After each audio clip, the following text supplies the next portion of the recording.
ഈശോ മിശിഹായ്ക്ക് സ്തുതിയായിരിക്കട്ടെ. ഞാൻ brother Shaiju Adappally, Ernakulam Saint Mary's prayer മിനിസ്ട്രിയിൽ നിന്നാണ്. യോഹന്നാൻ്റെ സുവിശേഷം 6-ാം അധ്യായം 33-ാം വാക്യം. എന്തെന്നാൽ ദൈവത്തിൻ്റെ അപ്പം സ്വർഗത്തിൽ നിന്ന് ഇറങ്ങി വന്ന് ലോകത്തിന് ജീവൻ നൽകുന്നതത്രേ. Praise the Lord. ദൈവത്തിൻ്റെ അപ്പം സ്വർഗത്തിൽ നിന്ന് ഇറങ്ങി വന്ന് ലോകത്തിന് ജീവൻ നൽകുന്നതത്രേ. വിശുദ്ധ കുർബാനയെക്കുറിച്ചാണ് നമ്മൾ ഈ കേട്ടുകൊണ്ടിരിക്കുന്നത്. ഇത് പറഞ്ഞുകൊണ്ടിരിക്കുമ്പോൾ ഞാൻ ഓർക്കുകയാണ്, കഴിഞ്ഞ കുറേ വർഷമായി, ഒരു 10 കൊല്ലം എങ്കിലും ആയി കാണും, എൻ്റെ അടുത്ത് പ്രാർത്ഥിപ്പിക്കാനായിട്ട് വന്ന ദമ്പതികൾ. അവർക്ക് 2 മക്കളുണ്ട്.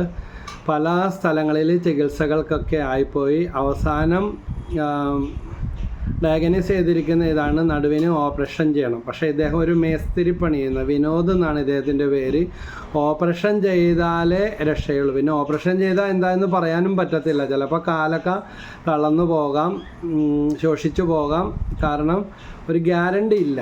ഇങ്ങനെ വളരെ ഭാര്യയും 2 കുഞ്ഞുങ്ങളും ഇദ്ദേഹവും അടങ്ങുന്ന ഈ കുടുംബം വളരെ ബുദ്ധിമുട്ട് ജീവിക്കുന്ന അവസരത്തിലാണ് ഇങ്ങനെ ഓപ്പറേഷൻ ചെയ്ത് നടുവിൻ്റെ മാറാത്ത രോഗാവസ്ഥ മൂലം ഇങ്ങനെ വന്നിരിക്കുകയാണ്. അപ്പോൾ ഞാൻ അവരോർത്ത് കൈവീശി രോഗം സുഖപ്പെടുത്തും, അല്ലെങ്കിൽ രോഗശാന്തി പ്രാർത്ഥന നടത്തും, അല്ലെങ്കിൽ ബന്ധനം അഴിയും എന്നൊക്കെ. അപ്പോൾ ദൈവം എങ്ങനെയാണ് പ്രവർത്തിക്കുന്നത് നമുക്ക് അറിഞ്ഞുകൂടാ. പക്ഷെ അതിന് പകരം കൗൺസിലിങ്ങൊക്കെ എടുത്തിട്ട്, ഒരു സ്പിരിച്വൽ കൗൺസിലിംഗ് കൊടുത്തിട്ട് ഞാൻ പറഞ്ഞു, ഒന്ന് കുമ്പസാരിച്ച് 30 ദിവസം മുടങ്ങാതെ കുർബാനയിൽ പങ്കെടുക്കണം. അപ്പോൾ അന്ന് ഇവിടെ ശുശ്രൂഷയുള്ള ദിവസമാണ്.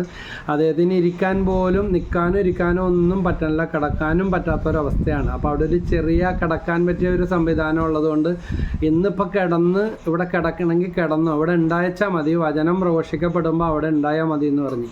പക്ഷെ അവർക്ക് ഒട്ടും ഇഷ്ടപ്പെടാഞ്ഞ കാര്യം ഇതാണ്. 30 ദിവസം, ഞായറാഴ്ച കുർബാനക്ക് പോകുമെന്ന് പറഞ്ഞാലും കുഴപ്പമില്ല, 30 ദിവസം മുടങ്ങാതെ വിശുദ്ധ കുർബാനയിൽ പങ്കെടുക്കണം, കുമ്പസാരിച്ച് കുർബാന സ്വീകരിക്കണമെന്ന് പറഞ്ഞപ്പോൾ അവർ തന്നെ പറഞ്ഞ്, സാക്ഷ്യം പറഞ്ഞപ്പോൾ പറഞ്ഞതാ, ഞങ്ങൾക്ക് ഒട്ടും ഇഷ്ടപ്പെട്ടില്ല. കാരണം ദോഷപ്പുറത്തേക്ക് വന്നിട്ട് ദോഷക്കേടായെന്ന് പറയണത് പോലെ ഓടി രക്ഷപ്പെടാനാണ് ഇവിടെ നിന്ന് തോന്നിയത്.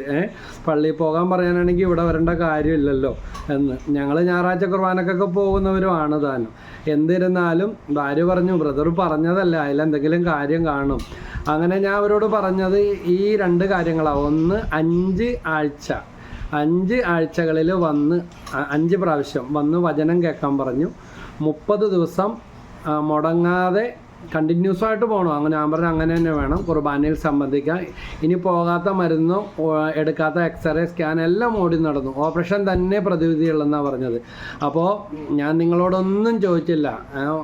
തൊട്ടടുത്തുള്ള 1 കിലോമീറ്റർ ചുറ്റുമുള്ള പള്ളി അപ്പുറം ഇപ്പുറമൊക്കെ ഉണ്ട്. ഒന്ന് പോയി രാവിലെയോ വൈകിട്ടോ എപ്പോഴെങ്കിലും ഉണ്ട് കുർബാന കണ്ട് കാഴ്ചവെക്കാൻ പറഞ്ഞു. മരിച്ചവർക്ക് വേണ്ടിയൊക്കെ പ്രാർത്ഥിക്കാനൊക്കെ പറഞ്ഞു കൊടുത്തു. ഇതാ 30 ദിവസം തികയേണ്ടി വന്നില്ല. ഒരു 2 ആഴ്ച കഴിഞ്ഞപ്പോൾ തന്നെ കിടന്ന് വചനം കേട്ട ആൾ ഇരുന്ന് കൂടാൻ തുടങ്ങി, കൊച്ചിനെ എടുത്ത് കൂടാൻ തുടങ്ങി. പിന്നെ ഞാൻ ഓർക്കുകയാണ്, ഇവിടെ അദ്ദേഹം ഒരു കൺസ്ട്രക്ഷൻ, ഒരു മേസ്തിരിയാണ്. അപ്പോൾ വെള്ളത്തിൻ്റെ ടാങ്കിൻ്റെ ഒരു വർക്ക് വന്നപ്പോൾ ഈ വർക്ക് ആരെ ഏൽപ്പിക്കുമെന്ന് വിചാരിച്ചപ്പോൾ എൻ്റെ ഭാര്യ പറഞ്ഞു, അന്ന് വന്ന ആൾ മേസ്തിരി അല്ലേ എന്ന് പറഞ്ഞു. അങ്ങനെ 5 ആഴ്ച സുഖപ്പെട്ട് അദ്ദേഹത്തെ ആ വർക്ക് ഏൽപ്പിച്ചപ്പോൾ ഞാൻ അതിൻ്റെ വേലയും കൂലിയെല്ലാം കൊടുത്തു. വേല എടുക്കുന്നവൻ കൂലിക്ക് അർഹനാണല്ലോ. അപ്പോൾ അദ്ദേഹം പറഞ്ഞു, വേണ്ട, പറ്റൂല, അങ്ങനെ ഇങ്ങനെ. ഞാൻ പറഞ്ഞു, അത് വേറെ, തൊമ്മം വേറെ, പാ വേറെ. അപ്പോൾ അങ്ങനെ അദ്ദേഹം ഏതാനും ദിവസങ്ങൾ പണിയെടുത്ത് ആ ടാങ്കിൻ്റെ അകത്തെല്ലാം വെട്ടിത്തേച്ച് ലീക്കൊക്കെ മാറ്റി. അപ്പോൾ ഞാൻ ചോദിച്ചു, വേറെ ആരെങ്കിലും കൂടെ കൂട്ടാമോ? ഇല്ല, ബ്രദറിൻ്റെ മോനോടൊന്ന് ഹെൽപ്പ് ചെയ്യാൻ വേണ്ടി പറഞ്ഞാൽ മതി എന്ന് പറഞ്ഞിട്ട് ഇതിൻ്റെ അകത്ത് കുമ്പിട്ടും ഇറങ്ങിയും വളഞ്ഞും തിരിഞ്ഞും അതൊരു ഭയങ്കര ടെസ്റ്റ് പണി പോലെ ആയിപ്പോയി. നടുവേന വരാത്തതാണെങ്കിൽ വരാത്തവനും കൂടെ വരും. അകത്ത് കുമ്പിട്ടിരുന്ന് അടി മോളും എല്ലാം തേച്ച് നല്ല ഭംഗിയാക്കി ആ പണി തീർത്തു. അതും കഴിഞ്ഞിട്ട് മലയാറ്റൂർ മല കൊച്ചിനെ തോളിൽ വെച്ച് കയറ്റിയെന്നും പറഞ്ഞ് ഇവിടെ ഒന്ന് സാക്ഷ്യപ്പെടുത്തി. വിശുദ്ധ കുർബാനയുടെ ശക്തി ഓർത്ത് നോക്കി. വിശുദ്ധ കുർബാനയുടെ ശക്തി പോലെ വേറെ ഒന്നും ഈ ലോകത്ത് ഇല്ല. അതുകൊണ്ട് വിശുദ്ധ കുർബാനയിലൂടെ ഒത്തിരി അത്ഭുതങ്ങൾ, നമ്മൾ വചനം വെച്ച് പ്രാർത്ഥിക്കണം എന്നൊക്കെ പറയൂലേ, അത് ശക്തിയുള്ള കാര്യം തന്നെയാണ്.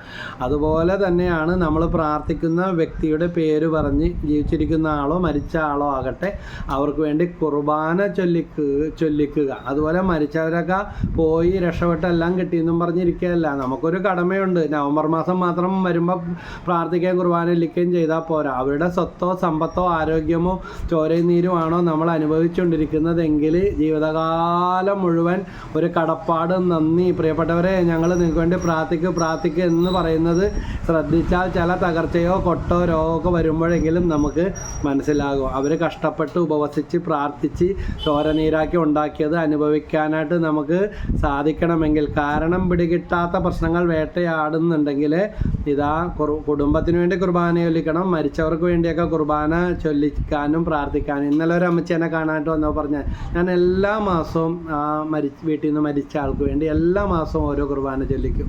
എന്ത് സന്തോഷമാണ്. അങ്ങനെ അധികം ആൾക്കാരിൽ നിന്ന് കേൾക്കാറില്ല. അപ്പോൾ ഇന്ന് നമ്മൾ അസറയിലെ വിശുദ്ധ ഫെലിക്സിൻ്റെ വിശുദ്ധ കുർബാനയോട് അഗൈതവമായ ഭക്തി ഉണ്ടായിരുന്ന ഒരു വിശുദ്ധനാണ് വിശുദ്ധ ഫെലിക്സ്. കാൻഡലസിലെ ഒരു പാവപ്പെട്ട കർഷക കുടുംബത്തിലാണ് അദ്ദേഹം വിശുദ്ധ ഫെലിക്സ് ജനിച്ചത്. ബ്രദർ ഡിയോഗ്രാസിയാസിസ് എന്നും അദ്ദേഹം വിളിക്കപ്പെടുന്നുണ്ട്. കാരണം ദിവ്യകാരുണ്യത്തെ വളരെയധികം സ്നേഹിച്ച് അവസാനം കപ്പുച്ചിൻ സന്യാസ സമൂഹത്തിൽ ഒരു തുണ സഹോദരനായിട്ട്, ഒരു ബ്രദറായിട്ട് സേവനം ചെയ്ത് എന്നാൽ അദ്ദേഹം ഒരു വിശുദ്ധനായി തീർന്നു, വിശുദ്ധ ഫെലിക്സ്. അപ്പോൾ അദ്ദേഹത്തിന് അനിതര സാധാരണമായ വിശുദ്ധ കുർബാനയോടുള്ള ഭക്തി കുഞ്ഞുനാൾ മുതലേ ഉണ്ടായിരുന്നു.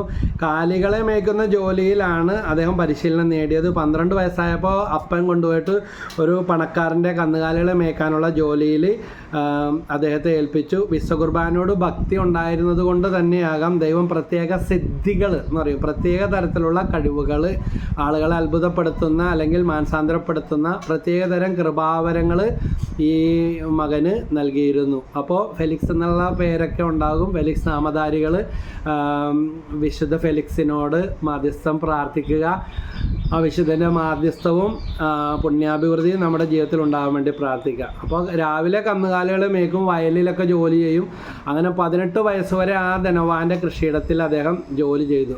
സമയം കിട്ടുമ്പോഴൊക്കെ ചെയ്തിരുന്നു പറഞ്ഞാൽ മുട്ടുകുത്തി നിന്നിട്ട് സ്വർഗസ്ഥനായ പിതാവേയും നന്മ നിറഞ്ഞ മറിയമ്മേ എന്ന ജപവും ചൊല്ലി പ്രാർത്ഥിച്ചിരുന്നു. ഇന്ന് ഈ വീഡിയോ കണ്ടുകൊണ്ടിരിക്കുന്ന അല്ലെങ്കിൽ ഷെയർ ചെയ്യുന്ന കേൾക്കുന്ന ഓരോ വ്യക്തികളും ഭയങ്കര എടുത്താൽ പൊങ്ങാത്ത പ്രാർത്ഥനയൊന്നും അന്വേഷിച്ച് പോകണ്ട. ഒന്ന്, വിശുദ്ധ കുർബാനയോട് ഭക്തിയില്ല എങ്കിൽ, വിശുദ്ധ കുർബാനയിൽ ഞായറാഴ്ച പോലും പങ്കെടുക്കാത്തവരാണെങ്കിൽ നിങ്ങൾ ആ മുടക്കൊക്കെ മാറ്റി കുമ്പസാരിച്ച് വിശുദ്ധ കുർബാന കണ്ട് നിങ്ങളുടെ കുടുംബത്തിന് വേണ്ടി പരിഹരിച്ചാൽ തീരാത്ത പ്രശ്നങ്ങളോ പ്രയാസങ്ങളോ ഉണ്ടെങ്കിൽ വിശുദ്ധ ബലിയുടെ മുന്നിലേക്ക് വരിക. അകന്ന് നിന്ന് ബലിയർപ്പിക്കുന്നവൻ വിഡ്ഢിയുടെ ബലിയർപ്പണമെന്നാണ് സഭാപ്രസംഗം 5-ാം അധ്യായത്തിൽ പറയുന്നത്. അതുകൊണ്ട് നമ്മളൊരു നാടകമോ സിനിമയോ ക്രിക്കറ്റ് കളിയോ ഒക്കെ കാണുമ്പോൾ എന്തോരം അടുത്ത് വന്ന് എന്തൊരു ആകാംക്ഷയാണ്.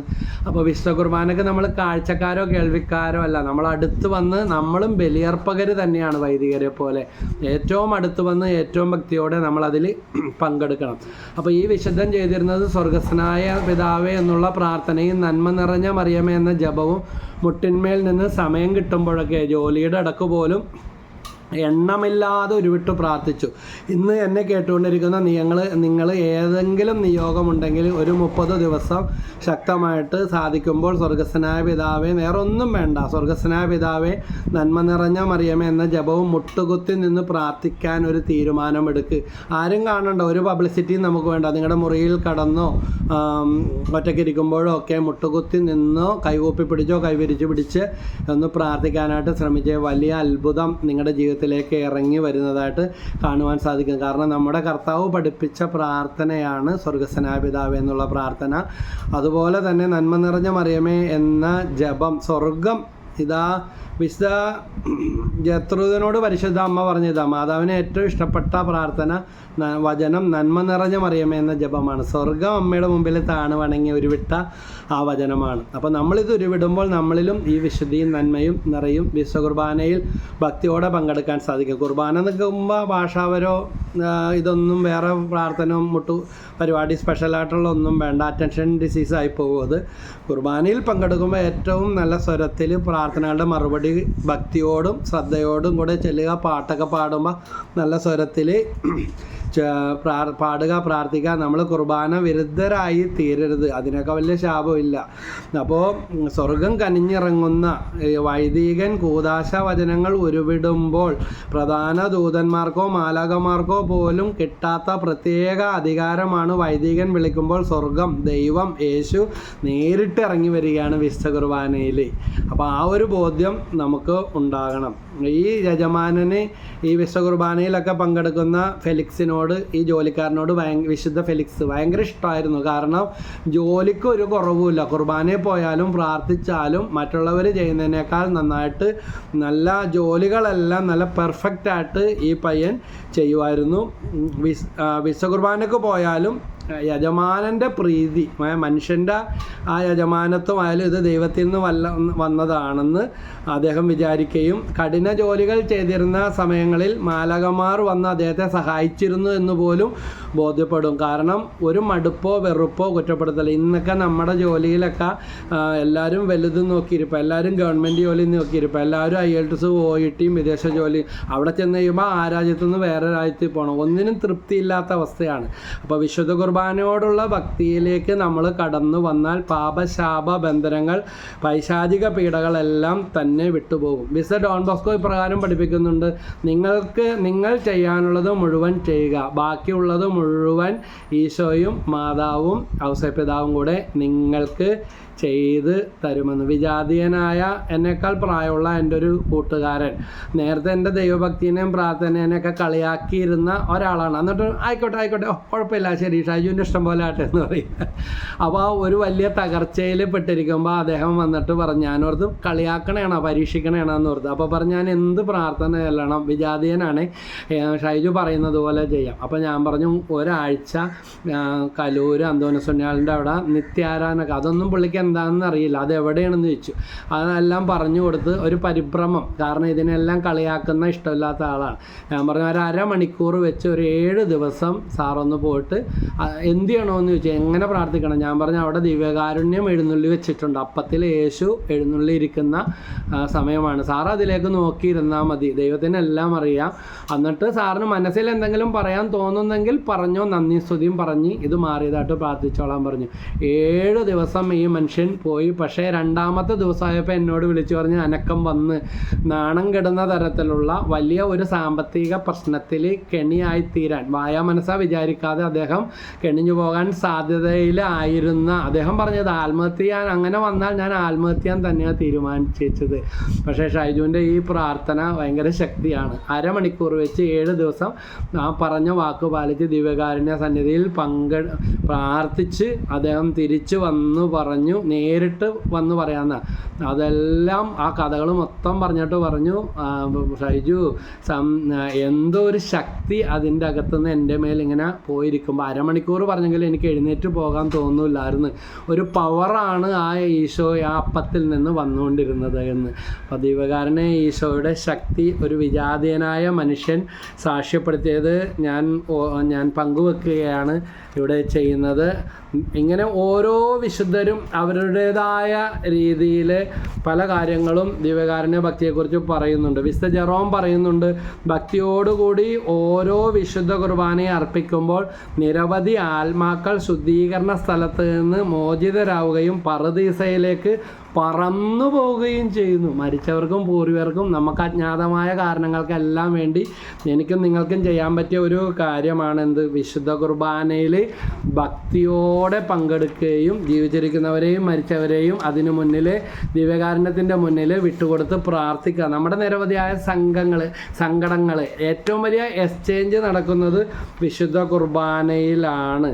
അതുകൊണ്ടാണ് 2ാം വത്തിക്കാൻ കൗൺസിലിൻ്റെ ലൂമൻ ജെൻസിയം LG2 അതിൽ പറയുന്ന ഇതാണ്: കുർബാന ആഘോഷം ക്രൈസ്തവ ജീവിതത്തിൻ്റെ ഉറവിടവും പരമകോടിയുമാണ്. ദേ കിടക്കണ് ക്രൈസ്തവ ജീവിതത്തിൻ്റെ ഉറവിടം, അതിൻ്റെ സോഴ്സ് വിശുദ്ധ കുർബാനയാണ്, അതിൻ്റെ പരമകോടിയുമാണെന്നാണ് വചനം പറഞ്ഞു തരുന്നത്. യോഹന്നാൻ 6:33 നമ്മൾ കേട്ടു, ഞാനാണ് ജീവൻ്റെ അപ്പം, എൻ്റെ അടുത്ത് വരുന്നവൻ ഒരിക്കലും വിശക്കുകയില്ല, എന്നിൽ വിശ്വസിക്കുന്നവൻ ദാഹിക്കുകയില്ല. ഇത് ആരോട് പറഞ്ഞു? യേശു നേരിട്ട് പറയുകയാണ്. യേശു ശിഷ്യന്മാരോട് പറഞ്ഞ കാര്യം ഇതാണ്, ഞാനാണ് ജീവൻ്റെ അപ്പം. യോഹന്നാൻ 6:33, എൻ്റെ അടുത്ത് വരുന്നവന് ഒരിക്കലും വിശക്കുകയില്ല, എന്നിൽ വിശ്വസിക്കുന്നവന് ദാഹിക്കുകയുമില്ല. അതുകൊണ്ട് നമ്മുടെ ചില ദുശീലങ്ങൾ, തഴക്കദോഷങ്ങൾ, അശുദ്ധി, പാരമ്പര്യ ഘടകങ്ങളെല്ലാം,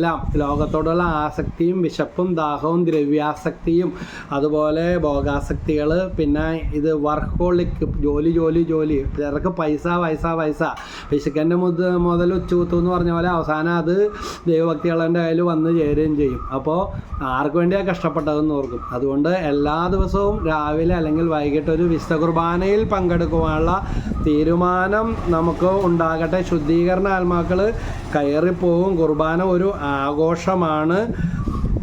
ആ ഒരു ബോധ്യത്തിലേക്ക് നമുക്ക് കടന്നു വന്ന് പരിശുദ്ധാത്മാവിൻ്റെ അഭിഷേകത്തിന് വേണ്ടി പ്രത്യേകം പ്രാർത്ഥിക്കണം. വിശുദ്ധ കുർബാനയിൽ നമുക്കുള്ളത് വിട്ടുകൊടുക്കുമ്പോൾ ഇതാ പുരോഹിതൻ കൂദാശ വചനങ്ങൾ ഉരുവിട്ട് നമുക്ക് വേണ്ടി പ്രാർത്ഥിക്കുമ്പോൾ ആ ബലിവസ്തുക്കളോടൊപ്പം അപ്പവും വീഞ്ഞും യേശുവിൻ്റെ യഥാർത്ഥ ശരീരവും വീഞ്ഞുമായി മാറുന്നത് പോലെ നമ്മൾ സമർപ്പിക്കുന്നത് എന്തോ അവിടെയെല്ലാം ഒരു ട്രാൻസ്ഫോർമേഷൻ, ഒരു ഏറ്റവും വലിയ എക്സ്ചേഞ്ച് അവിടെ നടക്കുകയാണ്. പഴയത് വിട്ടുകൊടുത്താൽ പുതിയത് നമുക്ക് കിട്ടും. യെശയ്യാ 43:18 പറയുന്നുണ്ട്, കഴിഞ്ഞ കാര്യങ്ങൾ നിങ്ങൾ ഓർക്കേണ്ട, പുതിയ കാര്യങ്ങൾ സംഭവിക്കും. പുത്തനായിട്ട് മടങ്ങി വരാനായിട്ട് സാധിക്കും. ഞാൻ ഓർക്കുകയാണ്, ഏതാനും വർഷം മുമ്പ് ഇങ്ങനെ കുർബാനയിൽ പങ്കെടുത്തുകൊണ്ടിരുന്നപ്പോൾ മനസ്സിൽ കിട്ടുന്ന കാര്യങ്ങൾ ഇങ്ങനെ എഴുതി വെക്കാനായിട്ടൊരു പ്രേരണ കിട്ടി. അപ്പോൾ ഞാനും എൻ്റെ ജീവിത പങ്കാളി ഇങ്ങനെ എഴുതി വെച്ച കാര്യങ്ങൾ, പക്ഷേ എഴുതി വെക്കുന്നത് പോയിട്ട് ഇതൊന്നും പ്രിൻ്റ് ചെയ്യാനോ പബ്ലിഷ് ചെയ്യാനോ നമുക്കൊരു ഇതുമില്ല. പക്ഷേ ഈശോ പറഞ്ഞതുപോലെ ചെയ്തപ്പോൾ അധികം നാൾ കഴിയുന്നതിന് മുമ്പേ അത് രണ്ട് പുസ്തകങ്ങളായിട്ട് പ്രസിദ്ധീകരിക്കാനായിട്ട് സാധിച്ചു. വിശുദ്ധ ജോൺ ക്രിസോസ്റ്റം പറയുന്നു, മാലാഖമാർക്കോ പ്രധാന ദൂതന്മാർക്കോ നൽകപ്പെട്ടിട്ടില്ലാത്ത ഒരധികാരം വൈദികർ ദൈവത്തിൽ നിന്ന് സ്വീകരിച്ചിട്ടുണ്ട്. വൈദികർ ഈ ലോകത്തിൽ ചെയ്യുന്നത് ദൈവം ഉന്നതത്തിൽ സ്വർഗത്തിൽ സ്വീകരിക്കുന്നു. അതുകൊണ്ട് ബലിയർപ്പണം നടക്കുമ്പോൾ വിശുദ്ധരും മാലാഖമാരും ആ ബലിവേദിക്ക് ചുറ്റെല്ലാം വരുന്നുണ്ട്. സങ്കീർത്തനം 34:5 അവിടുത്തെ നോക്കിയപ്പോൾ പ്രകാശിതരായ. അതുകൊണ്ട് വൈദികരെ തരം താഴ്ത്തരുത്, കുറഞ്ഞവരായിട്ട് കാണരുത്. അവർ ദൈവത്തിൻ്റെ പ്രതിരൂപമാണ്. വൈദികൻ ഉരുവിട്ട് പ്രാർത്ഥിക്കുമ്പോൾ ഇതാ ദൈവം അനുസരിക്കുന്നെങ്കിൽ നമുക്കവരെ ഒരു നിന്ദാവമാനവും പറയാനായിട്ടുള്ള യോഗ്യതയില്ല. വൈദികൻ കൂദാശ വചനങ്ങൾ ഉരുവിടുമ്പോൾ ദൈവം എഴുന്നള്ളി വരുന്നു. അത് ദൈവം കൊടുത്ത അധികാരമാണ്. നമ്മുടെ സങ്കടങ്ങൾ, വിഷമങ്ങളെല്ലാം കൊടുത്ത് വിശുദ്ധ കുർബാനയിലൂടെയുള്ള അത്ഭുതങ്ങൾ സ്വന്തമാക്കാൻ കർത്താവിനോട് വിശുദ്ധ കുർബാനയുള്ള ഭക്തിയും വിശ്വാസവും വർദ്ധിപ്പിച്ചു തരണമേ എന്ന് പ്രാർത്ഥിക്കുകയും ഏറ്റവും ഭക്തിയോടെ ഇനി മുതൽ വിശുദ്ധ കുർബാനയിൽ പങ്കെടുക്കുകയും സ്വീകരിച്ച് ദൈവത്തിന് നന്ദി പറയുകയും ചെയ്യാം. എല്ലാവരെയും ദൈവം അനുഗ്രഹിക്കട്ടെ.